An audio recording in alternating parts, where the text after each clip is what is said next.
let's look at the first strange thing that happened on that first Easter Sunday.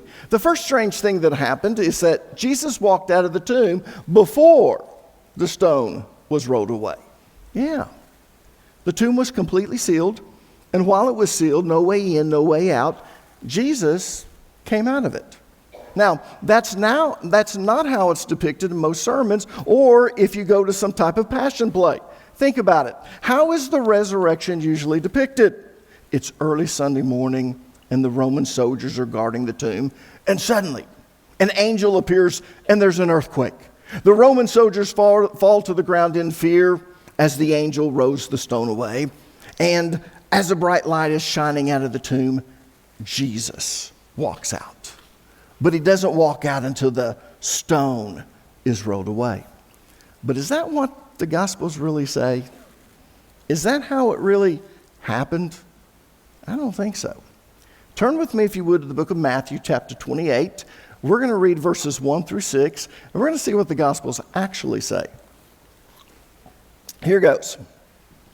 Early on Sunday morning, as the new day was dawning, Mary Magdalene and the other Mary went out to visit the tomb.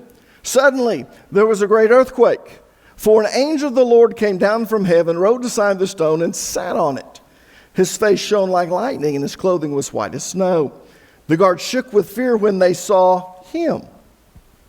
Who's him? Jesus? No. If you know Greek, you understand that this pronoun him is referring to the angel. The guards shook with fear when they saw the angel, and they fell into a dead faint. Then the angel spoke to the women. Don't be afraid, he said. I know you are looking for Jesus, who was crucified. He is not here. He is risen from the dead, just as he said it would happen. Come, see where his body was laying. Now, according to Matthew, just as the women were arriving at the tomb, there was this great earthquake. But the earthquake was caused by the angel coming down from heaven and rolling the stone aside. Look back at verse 2, and I'll show you how we know that. Notice what it says. Suddenly there was a great earthquake, for an angel of the Lord came down from heaven, rolled aside the stone, and sat on it. Now, do you see that word for? For is translated from the Greek word gar, and it's a causal conjunction. It's telling you what caused the earthquake. What caused it? The angel. Now, the angel's face was like a beam of light. That's what it means when it says his face shone like lightning. In fact, that word lightning is translated from the Greek word astrape, and it refers to a bright beam of light. So his face was like an overpowering beam of light. Some of you are out spotlighting deer, you know, no. Yeah, an overpowering beam of light. And his clothes were as white as snow. Now, when the guards saw this angel, it says they shook with fear. The word shook is translated from the Greek word sio. Our English word seismic is transliterated from this Greek word. Seismic refers to the vibrations of the earth's crust. Now, the reason I mention that is because the Greek word sio literally means to vibrate. But we don't translate it as to vibrate, because when we're referring to a person doesn't vibrate, a person trembles. So we normally translate it as trembling. And people, that's what the guards were doing. They were trembling. And then they fell to the ground as if they were dead. How many of you ever had one of those dreams where someone's after you and it's really scary? You call it a nightmare. But it's like you can't move. You're paralyzed. Anyone ever had that type of dream? Well, that's what this is talking about. They were trembling out of fear, and then they all fell to the ground, and they couldn't move. They were paralyzed. They were so afraid. But it doesn't say that they saw Jesus walk out of the tomb. That's not why they were afraid. They were afraid because of the angel. It doesn't say that at all. That's not what made them tremble. What made them tremble was the angel.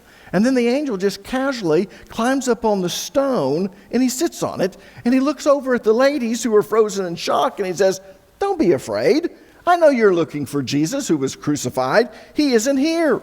He's risen from the dead, just as he said he would. Come, look inside the tomb. You'll see that he's gone." Now, here's what's interesting. Nowhere does it say that Jesus walked out of the tomb.